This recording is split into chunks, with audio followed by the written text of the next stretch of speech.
दोस्तों আজিৰ টপিকটো হল ডাবল ব্যাটাৰি মোটৰত কেনেকে কানেকশন দিয়ে হ্যাঁ এটো আপোনালোকক দেখাই আছো হ্যাঁ দেখাৰ আগত আপোনালোকক কৈ আছো ভিডিওটো লাইক শেয়াৰ কমেন্ট কৰিব হ্যাঁ এতিয়া ক্যামেৰামেনক মই কৈ আছো যে ইয়াত আহি পেলাই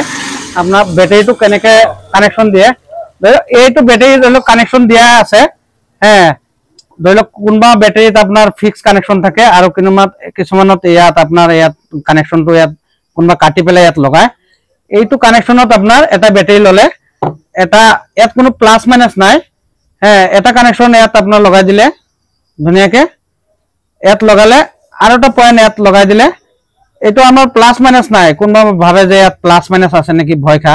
এইটো প্লাস মাইনাস নাই এইটো ধুনিয়াকে ইয়াত লগাই দিলে লগাই দি পেলাই ইয়াতে আপোনাৰ ব্ল্যাক টিপ মাৰি দিলে ব্ল্যাক টিপ মাৰি পেলাই এই ক্যাপাসিটৰটো উঠাই পেলাই আপোনাৰ ইয়াত এইটো লগত আপোনাৰ কিবা বস্তু দি পেলাই অলপ বান্ধি দিলে হ্যাঁ এইখিনি কাম আপোনাৰ মানে মানুহে কি কৰে আপোনাৰ এইখিনি তো অলপ খেলিমিলি হৈ যায় সেকাৰণে বলো ভাবছো যে এইটো কানেকশনটো দেখাই দিও যাতে কোনো মানুহ ব্যাটারিটো লৈ গৈ পেলাই ধুনিয়াকে লগাব পাৰে